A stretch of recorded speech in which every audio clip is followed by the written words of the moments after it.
네, 안녕하세요. 마더텅 생활과 윤리 배준호입니다. 자, 오늘 볼 건 과학과 윤리입니다. 뭐 크게 어렵지 않으니까 역시 또 파이팅 있게 잘 따라와 주시기 바랍니다. 자, 과학기술과 윤리 이렇게 나오는데 과학기술의 가치 중립성 논쟁이 있습니다. 뭐 이런 논쟁들이 있는데 여기는 뭐 요새 크게 뭐 출제되는 건 아닙니다. 그냥 뻔한 얘기예요. 뻔한 얘기고 뭐 과학기술 낙관주의, 과학기술이 인류에 무한한 행복을 가져다 줄 것이다. 뭐 이런 것이고 과학기술 비관주의, 과학기술로 인해서 오히려 인류는 더 불행해질 것이다. 이렇게 보는 게 비관주의입니다. 어려운 건 없습니다. 그냥 어차피 나와봤자 독해용 문제로 출제될 것이고 과학기술의 가치 중립성 여기 한번 볼게요. 가치 중립성. 자, 과학기술의 가치 중립성을 인정한다. 자, 가치 중립성을 인정한다는 것은 과학은 참 거짓의 인식론적 대상일 뿐이지 여기 인간의 가치 판단, 어떤 동기나 의도 이런 걸 가지고 우리가 판단하면 된다, 안 된다? 안 된다라는 겁니다. 그래서 가치 판단의 대상이 아니다 이런 거죠. 가치 판단 대상이 아니다. 과학기술이라는 것은. 근데 과학기술 가치 지향론은 즉 과학기술은 가치 중립적이지 않다라는 거예요. 그래서 과학기술의 가치 중립성을 뭐하는 입장이 있어요? 부정하는 입장이 있어요. 뭐 하이데거, 야스퍼스 이름이 중요하지 않습니다. 그래서 과학기술은 인류의 행복, 더 나은 미래라는 어떤 목표가 있는 분명히 가치가 우리가 추구해야 될 분명히 가치가 있는 영역이다라고 보는 겁니다. 그래서 그런 가치에 맞게 과학기술에 대해서 성찰을 해야 된다. 가치 지향론.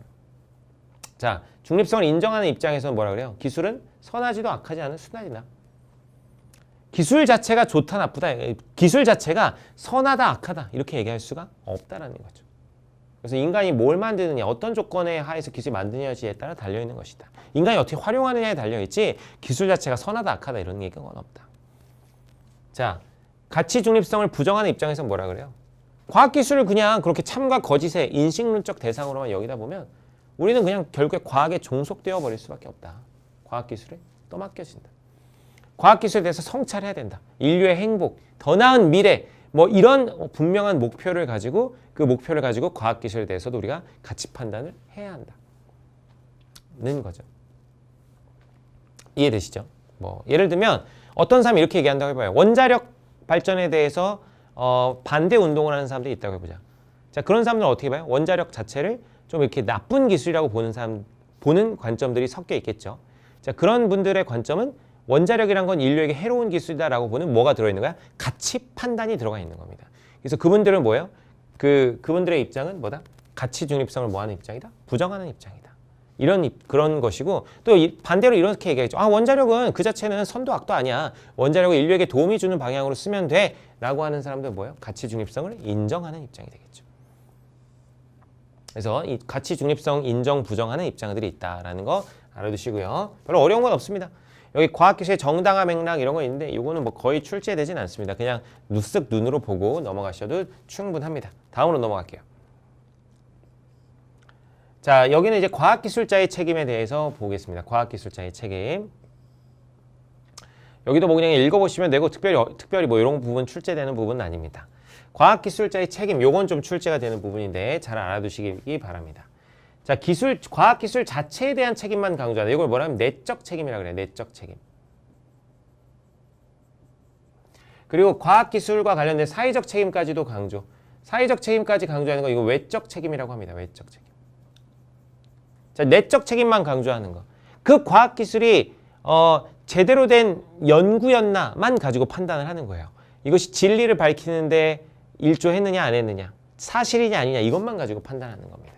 그 과학기술이 어떻게 쓰이는지에 대해서는 가치 판단을 하지 않는 것입니다. 그래서 내적 책임만 강조하는 거. 자, 내가 원자폭탄 만든 건 사실이지만 그 원자폭탄을 사용한 건 정치인들이야. 군인들이 사용한 거야. 난 책임 없어. 그것은 나의 책임 밖이야. 내적 책임만 인정하는 거죠. 즉 사회적 책임을 부정하는 겁니다. 자, 과학자의 사회적 책임을 뭐한다? 부정한다는 입장이죠. 근데 사회적 책임까지 인정해야 된다. 이걸 외적 책임이라고 그래요. 사회적 책임, 외적 책임 인정하는 거. 자, 히틀러의 손에 원자폭탄이 들어가 인류에게 실수 없는 죄를 지을 수 없다. 그래서 우리의 연구는 핵폭탄 이런 것에 대한 연구를 해서는 안 된다. 그것은 우리가 인류에게 죄를 짓는 것일 수 있다. 하이젠베르크라는 사람이 이렇게 얘기했습니다. 누가 얘기했는지 역시 중요하지 않습니다. 자, 위와 연결시켜서 좀 생각해 볼까요? 그러니까 과학기술의 가치 중립성을 강조하는 사람은 그냥 참 거짓의 인식론적 대상으로 보니까 그 밖의 것은 별로 고려하지 않습니다.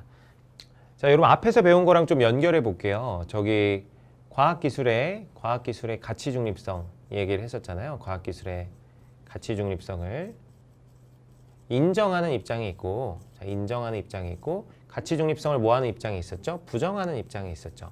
연결시켜서 볼 수 있어요. 과학자의 사회적 책임을 역시 뭐하는 입장? 인정하는 입장이 있고, 역시 뭐하는 입장이 있었죠? 부정하는 입장이 있었죠. 좀 연결시켜 볼게요. 자, 비슷한 색깔로 좀 연결시켜 보면, 자, 과학기술의 가치 중립성을 인정하는 입장 같은 경우는, 자, 과학기술이라는 건 참 거짓의 인식론적 영역이기 때문에 그 밖의 것은 과학자가 신경 쓸 필요가 없다는 거예요. 그러니까 과학자는 그게 사회적으로 어떤 방향으로 쓰일지 고민할 필요가 없다라는 거죠. 그래서 사회적 책임을 뭐하는 입장과 부정하는 입장과 연결이 됩니다. 제 말 이해되죠? 그리고 과학기술의 가치 중립성을 부정하는 입장은, 과학기술의 가치 중립성을 부정하는 입장 같은 경우는, 자, 가치 판단을 해야 된다는 거잖아요. 과학기술이라는 거는 인류의 미래, 인류의 인간의 행복, 이런 가치 판단의 어떤 기준을 가지고 판단해야 된다는 거니까 거기에 대해서도 과학자는 책임을 져야 된다. 그래서 과학자의 사회적 책임을 뭐하는 입장? 인정하는 입장. 요 두 개가 이렇게 연결이 되고, 요 두 개가 이렇게 연결이 된다라고 보실 수 있겠습니다. 이해되죠? 전반적인 이해를 돕기 위해서 잠깐 말씀드렸습니다. 자, 그러면은 다시 이제 여기로 돌아와서 왼쪽으로 돌아와서 쭉 보겠습니다. 내적 책임과 외적 책임, 뭐 이거 말씀드렸는데, 내적 책임은 연구 자체에 대한 책임을 말해요. 연구 자체에 대한 책임. 그래서 표절, 위조, 날조해서는 안 된다. 외적 책임은 사회 위치 영향력을 인식해 사회적 책임, 외적 책임은 그냥 사회적 책임이라고 보시면 됩니다. 어려운 거 없습니다. 자, 넘어가서요. 자, 여기가 이제 중요합니다. 요나스의 책임윤리죠. 요나스의 책임윤리. 굉장히 중요합니다.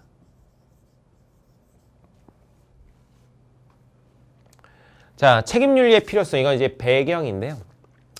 자, 책임윤리의 필요성. 자, 왜 책임윤리가 등장하게 됐냐면, 이런 과학기술이 발달하게 됐어요. 자, 과학기술이 발달하게 돼가지고, 인간의 영향력이 커집니다. 인간의 영향력이 어떻게 된다고요? 커져요. 무슨 얘기냐면, 여러분 옛날에 농사 짓고 뭐 수렵 채집하고 뭐 이럴 때는 인류가 자연에 대해서 뭐 큰 힘을 발휘하진 못했습니다. 근데 과학기술이 발달하고 나니까 인류가 지금 자연을 엄청나게 개발하고 있고, 핵무기 같은 게 만들어지고, 심지어 핵전쟁 같은 거 일어나면 지구는 멸망할 수도 있어요. 인류의 영향력이 굉장히 어떻게 됐어요? 과학기술 발달함에 따라 커졌어. 인간의 영향이 커졌는데, 이 영향력 커진 거에 걸맞는 윤리는 아직 등장하지 않았어요. 기존 윤리들은 다 과학기술 발달하기 이전 윤리들이에요. 그래서 이 과학기술이 발달한 것을 지금 상황에 적합한, 지금 상황의 문제를 해결할 수 있는 그러한 윤리는 지금 존재하지 않아? 존재하지 않아요. 그래서 윤리적 공백이 발생합니다. 자, 윤리적 공백이 발생하는데, 이게 요나스의 첫 번째 키워드입니다. 윤리적 공백. 과학기술은 발달했는데 우리는 기존 윤리는 이걸 따라가 못 따라가? 못 따라가. 기존 윤리는 이걸 못 따라가요. 이걸 뭐라고요? 윤리적 공백. 자, 그럼 여러분 새로운 윤리가 필요해 안 필요해? 새로운 윤리가 필요하죠. 그래서 뭐가 필요하다? 책임 윤리가 필요하다. 이런 얘기죠. 이해되시죠? 과학기술이 발달했는데 그 발달한 과학기술에 걸맞은 윤리는 아직 등장하지 않았다. 그래서 요나스는 뭐라 그래요? 그래, 내가 그럼 그걸 제시해 주겠다. 그건 무슨 윤리다? 책임 윤리다. 책임은 뭐에 대한 책임이다? 결과에 대한 책임입니다. 자, 이 책임은 뭐의 책임? 다시 말씀드리면 책임은 뭐의 책임? 결과에 대한 책임입니다. 결과에 대한 책임을 강조하는 책임 윤리가 등장하게 됩니다. 자, 그래서 이것 좀 더 설명해 볼게요. 요나스 굉장히 중요합니다. 요나스의 책임 능력, 책임 윤리. 자, 요나스의 책임 윤리는 뭐냐면, 자, 예측 능력이 있잖아요. 예측 능력. 예측 능력이 있으면 이 예측 능력에서 뭐가 발생하냐면 책임이 발생한다는 거예요. 책임. 이거를 당위라고도 해요. 당위. 당연히 그래야 된다. 의무이기도 해요. 의무가 발생한다. 자, 한번 생각해 보세요. 깐난쟁이 애기가 있다고 해보자고. 깐난쟁이 애기는, 지금 막 태어난 깐난쟁이 애기는 자기 미래에 대해서 예측할 수 있습니까? 전혀 예측할 수 없습니다. 이성이 없죠. 뭐가 없다고요? 이성이 없어요. 그래서 자기 미래 예측할 수 없어. 그래서 그 깐난쟁이 애기에 대한 책임은 누가 집니까? 예측 능력을 가지고 있는 누가 지는 거야? 부모가 지는 겁니다. 누가 진다고요? 부모가 지는 것처럼, 자, 이렇게 예측 능력, 즉 일종의 이성이라고 볼 수 있습니다. 이성이 있어야 뭐가 발생한다? 책임이 발생한다. 자, 그러면 여기도 설명이 나와 있지만 그래서 어떻게 되는가? 현 세대는 그래서 후세대에 대해서 책임을 지는 겁니다. 무슨 세대에 대해서? 후세대. 자, 현 세대는 지금을 살고 있기 때문에 미래에 대해서 예측할 수 있어요. 근데 후세대는 아직 태어나지도 않았어. 예측 능력이 없죠. 책임져야 됩니다. 그리고 또 누구에 대해서 책임을 져야 된다? 자연 전체에 대해서도 책임져야 된다. 자연 전체는 이성을 가지지 않았잖아. 자연은 이성을 가지지 않았잖아. 그럼 자연에 대해서도 예측할 수 있는 건 누구야? 우리야. 그래서 우리가 뭘 가진다? 책임을 가진다. 그래서 봐봐요. 현 세대는 후세대의 책임을 지고 또 자연 전체의 책임을 져. 근데 후세대는 우리를 책임질 수 있나요? 아니, 후세대가 살 때는 우린 이 세상에 없는데 어떻게 책임을 져? 자연은 이성이 없는데 자연은 우리가 책임질 수 있나요? 그럴 수 없죠. 그래서 이것은 무슨 책임이다? 일방적 책임입니다. 자, 요나스의 두 번째 키워드, 일방적 책임입니다. 첫 번째 키워드는 뭐였죠? 윤리적 공백. 두 번째 키워드는 무슨 책임? 일방적 책임. 상호 책임이 아닙니다. 상호 책임을 뭐라 하면 호혜적 관계라 그러는데 호혜적 관계가 아니야. 서로 혜택을 주는 관계가 아니라 뭐다? 일방적 책임이에요. 어떤 일방적 책임? 부모가 자식에게 지는 것 같은. 부모가 자식에게 지는 그런 책임입니다. 깐난쟁이 애기는 아직 예측 능력이 없죠. 그래서 그 애기에 대한 책임을 누가 진다? 부모가 지는 것처럼.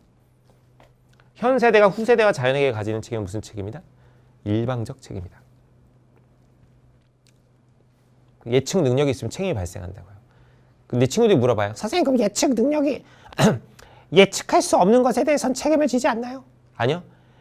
예를 들면 여러분 자연재해 같은 건 우리가 정확하게 예측할 수 있나요? 자연재해 같은 건 정확히 예측할 수 없어요. 하지만 그런 것들이 발생하는 것을 이번에 코로나 사태 이런 거에 대해서 당연히 책임져야 돼, 안 져야 돼? 당연히 져야 되는 겁니다. 그러니까 예측 능력이 있으면 책임이 부과된다는 것이지 그래서 예측할 수 없는 것에 대해서는 책임이 없다 이런 얘기가 아니에요. 예측할 수 없는 것이라도 이 앞세대, 지금 현 세대는 책임을 져야 됩니다. 그래서 미래 세대를 위해서 여러 가지 대비를 해야 되는 거죠. 자, 그럼 어떤 대비를 해야 됩니까? 어떤 대비를 해야 돼요? 사전적 대비를 해야 돼요. 미리 대비를 하는 사전적 책임이 그래서 강조되는 겁니다. 뭐가 강조된다? 사전적 책임. 그래서 사전적 책임이 강조되는 거죠. 미래를 대비하는 거예요. 사전적 책임이 강조가 되는데 사전적 책임. 물론 사후적 책임은 당연히 있는 거고 여러분 사후적 책임은 사건이 벌어지고 난 후의 책임이죠. 교통사고 발생하면 그런 거에 대한 책임지는 거. 이런 건 다 원래부터 있는 거고 거기에 덧붙여서 이제 미래를 대비하는 무슨 책임? 사전적 책임이 강조되기 시작한다는 거예요. 그럼 우리가 미래에 대비해야 되는데 그럼 미래에 어떤 걸 대비해야 될까? 여러분 생각해봐요. 좋은 게 있고 나쁜 게 있어요. 자, 미래에 닥쳐올 어떤 과학기술 발달로 올 좋은 것도 있어. 그렇지만 어떤 미래에 닥쳐올 기후변화나 뭐 여러 가지 과학기술의 발달로 있던 인한 부작용 이런 것들도 분명히 있을 거예요. 그럼 우리가 대비해야 될 건 뭐야? 좋은 거를 대비해야 될까? 좋은 거는 그냥 누리면 되잖아. 그런 거는 막 엄청 대비할 필요가 없어요. 물론 좋은 것들도 인식을 하고는 있어야 되겠지만 우리가 대비해야 될 건 뭐다? 위험입니다. 위험. 미래에 닥쳐올 위험에 대비해야 돼요. 자, 그거를 뭐라고 표현한다? 공포의 발견술. 자, 미래에 닥쳐올 위험, 공포를 미리 발견해서 대비해야 된다. 자, 요나스의 세 번째 키워드, 공포의 발견술입니다. 첫 번째, 윤리적 공백. 두 번째, 일방적 책임. 세 번째, 공포의 발견술. 자, 우리 인간들은 위험에 대한 인식이 빨라요. 그래서 나쁜 결과를 예견해 책임의 동기를 갖춰야 된다. 이게 뭐라고? 사전적 책임. 미래를 대비해야 된다. 뭐 이해되시죠?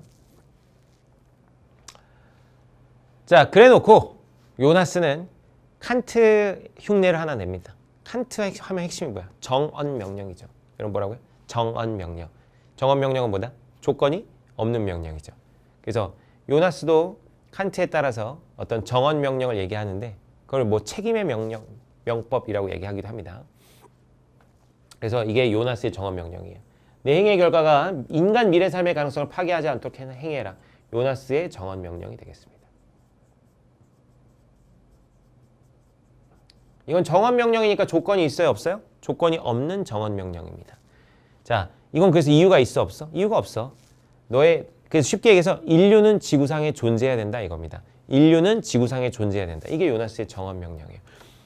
약간 어벤져스 같은 겁니다, 여러분. 영화 어벤져스, 엔드게임 이런 거 보면은 타노스는 뭐예요? 지구 뭐 우주의 절반을 날리려고 하고, 그렇죠? 약간 어떻게 보면 약간 비약하면 공리주의적 관점이기도 하죠. 우주 전체의 어떤 지속성을 위하여 인류의 생명의 절반을 날리겠다. 이게 타노스의 입장인데 요나스 같은 경우는 어때요? 요나스 같은 경우는 인류가 지속돼야 된다는 것은 우리가 무조건적으로 따라야 될 거야. 그래서 어벤져스가 어떻게 합니까?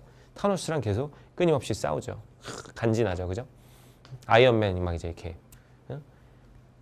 핑거 스냅하고 최후를 맞잖아요. 아이언맨 하고 약간 요나스 하면 약간 어벤져스의 느낌이다 이렇게 생각하시면 되겠습니다. 지구의 가능성, 인류의 삶을 계속 지속해야 된다. 이거는 조건이 없는 정원 명령입니다. 요나스. 그래서 미래 세대와 자연에 대해 책임을 져야 된다. 인류 존속 이게 뭐라고? 정원 명령이라고요. 정원 명령. 그래서 우리는 그런 책임을 져야 된다. 키워드 다시 한번 윤리적 공백, 일방적 책임, 공포의 발견술, 그리고 인류의 존속까지. 자, 요나스였습니다. 자, 넘어가 볼게요. 자, 문제풀이로 넘어가겠습니다. 자, 이 과학기술에 대한 문제인데 별로 어렵진 않은데 친구들이 이렇게 쟁점 문제 나오면 독해를 잘 못해서 틀려요. 꼼꼼하게 보시면 다 되는데 가봅니다. 2018학년도 6월 모평입니다. 자, 핵심 쟁점이죠. 쟁점은 서로 의견이 달라야 돼요. 서로 의견이 대립해야 합니다. 자, 갑의 얘기는 뭐냐면 기술은 막대한 영향을 끼치고 있기 때문에 시민들에게 기술 시민권을 보장해야 된다. 자, 동의한대요. 오케이. 그런데 결정 과정에 직접 참여하는 것은 많은 비용이 발생하기 때문에 기술 시민권은 접근권으로만 한정해야 된다. 결정하는 데는 시민들이 참여하면 안 된다. 얘기죠. 그때 갑이 아닙니다. 여러분 아닙니다가 나오면 거기가 쟁점입니다. 아닙니다. 둘이 의견이 다르잖아. 그런 접근권만으로는 기술 정당성을 확보할 수 없습니다. 그래서 여기는 결정 과정에 시민들이 직접 참여할 권리를 보장해야 된다. 갑이. 그때 뭐래 또 을이? 그렇지 않습니다. 역시 쟁점이죠. 결정은 전문성을 요구하기 때문에 전문가의 참여만으로도 정당성이 확보될 수 있습니다. 자, 결정 과정에 시민들이 참여해야 되느냐 말아야 되느냐 이게 쟁점이죠.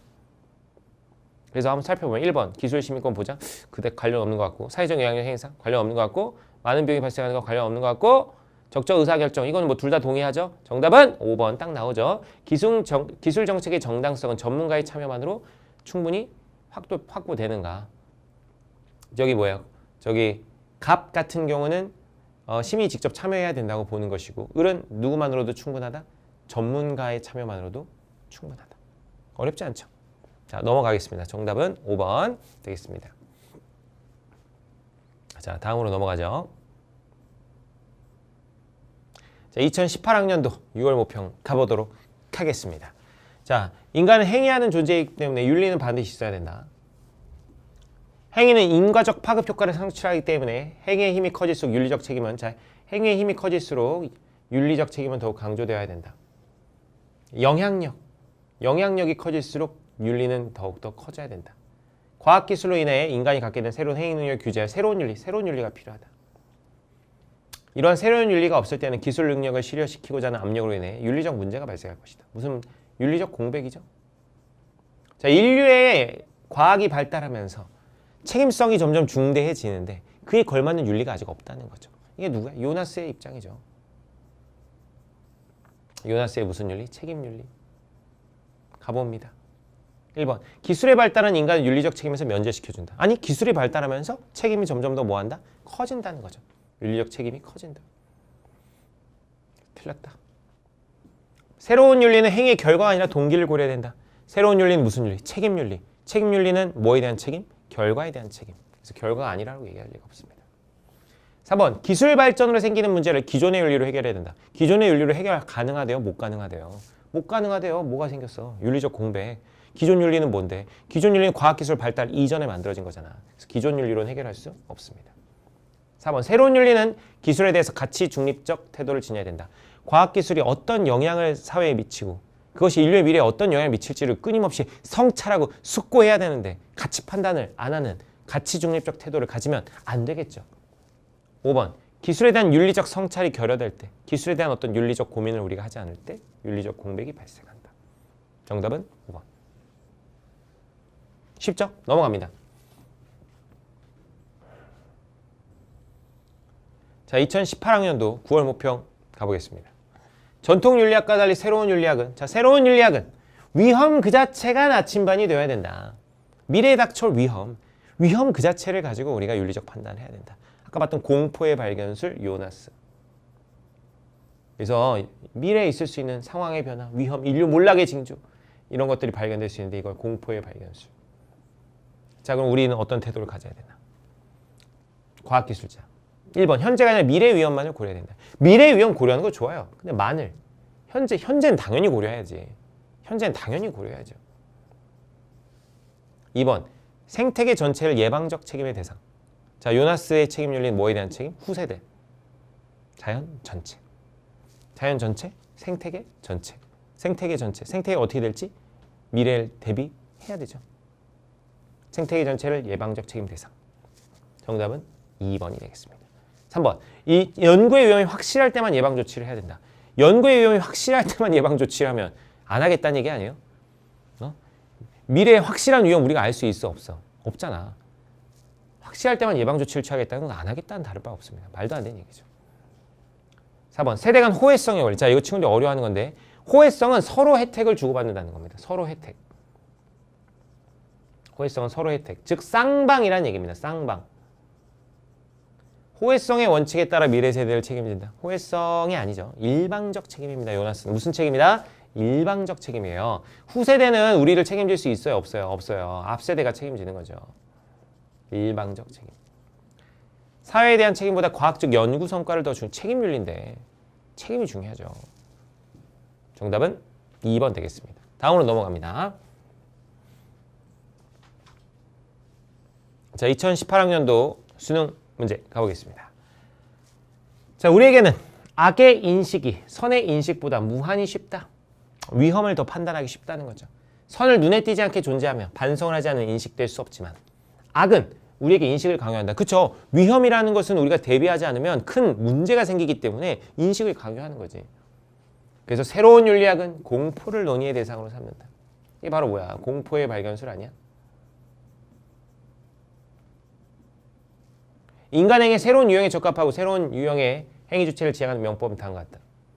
너의 행위의 효과가 지상에서 인간적 삶의 지속과 조화 있을 수 있도록. 그러니까 인류는 지속해야 된다 이거야. 인류의 지속에 우리는 늘 기여해야 된다. 이게 바로 뭐였습니까? 요나스의 정언 명령이었죠.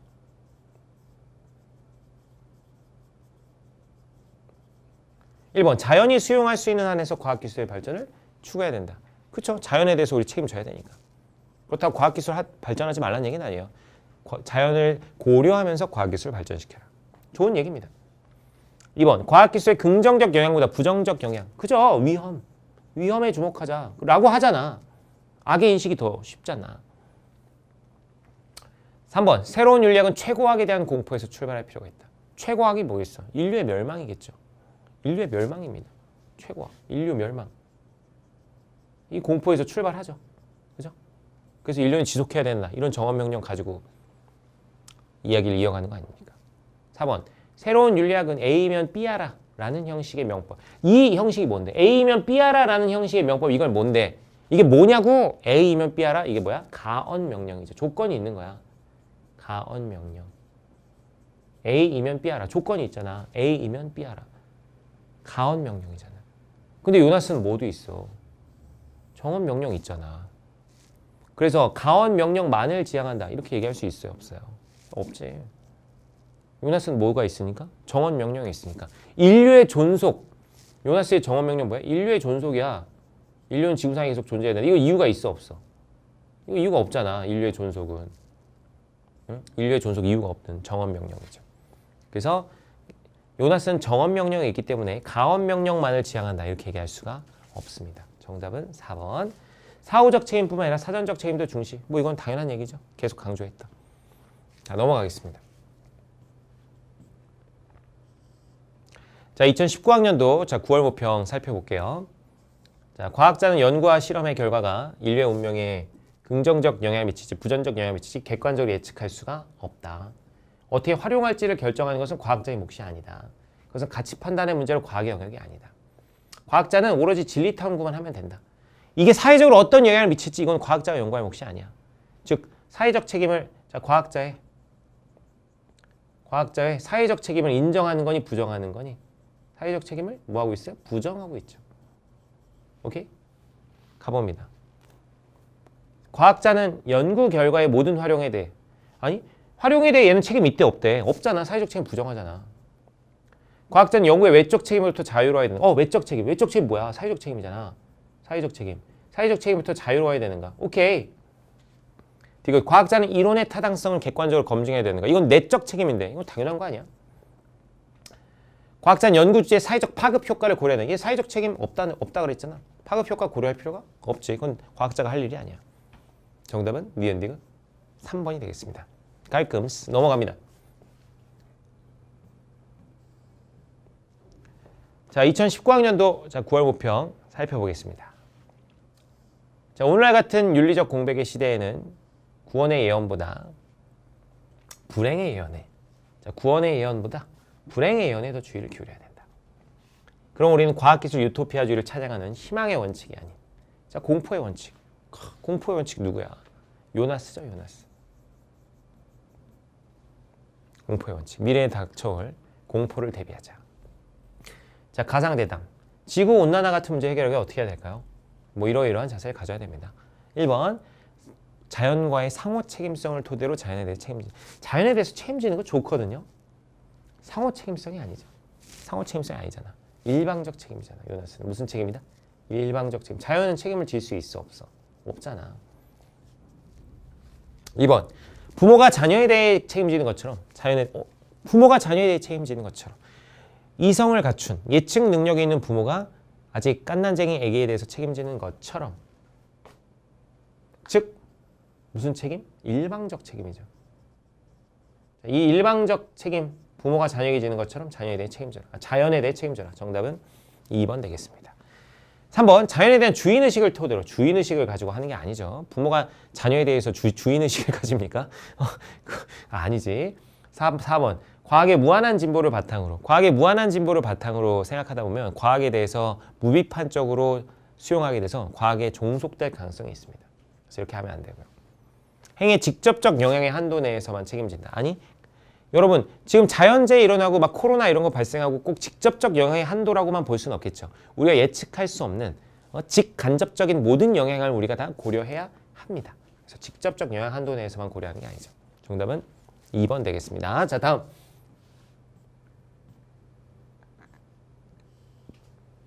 자, 2019학년도 수능 문제 되겠습니다. 자, 역시 쟁점 문제입니다.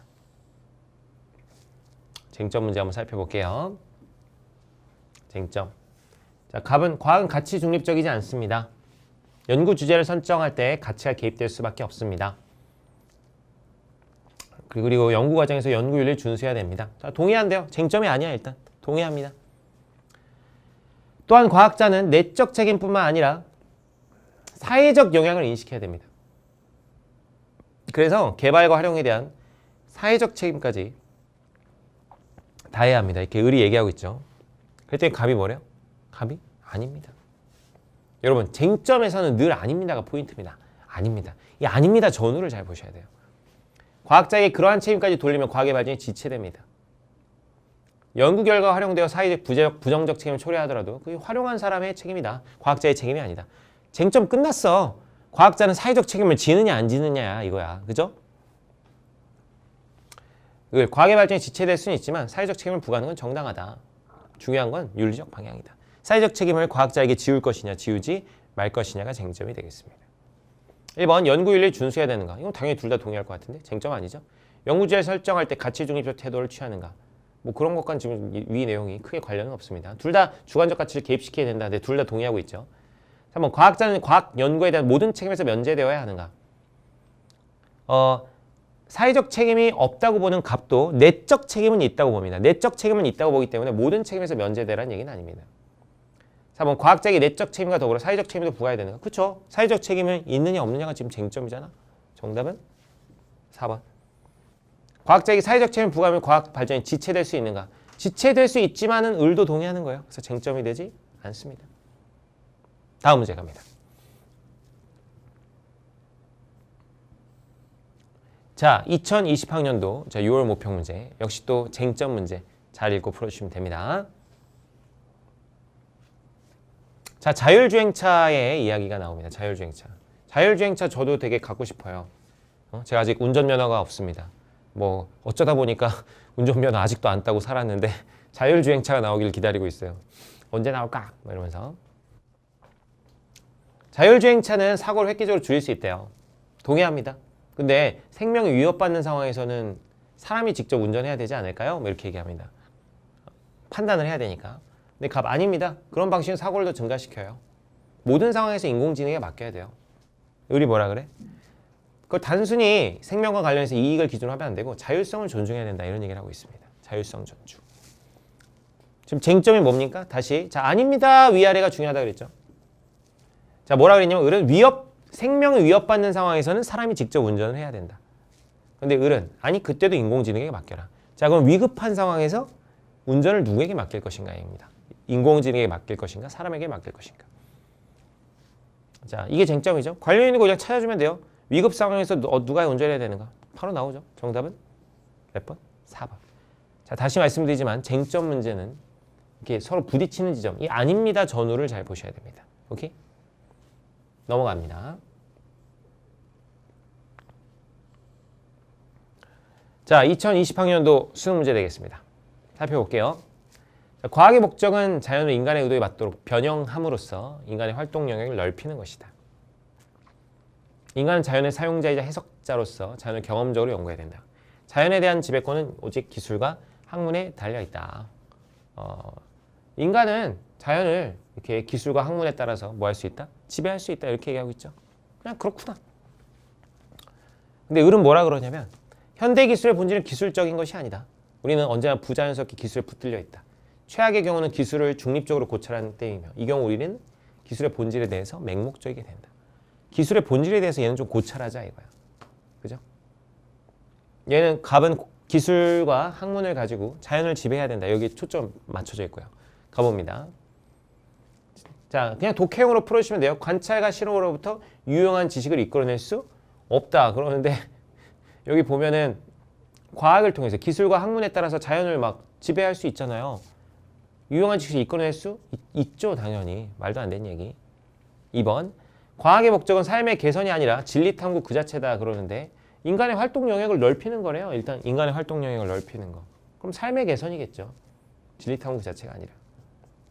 3번. 현대 기술에 대한 본질에 대한 자각과 비판적 성찰이 필요하다. 당연한 거 아닙니까?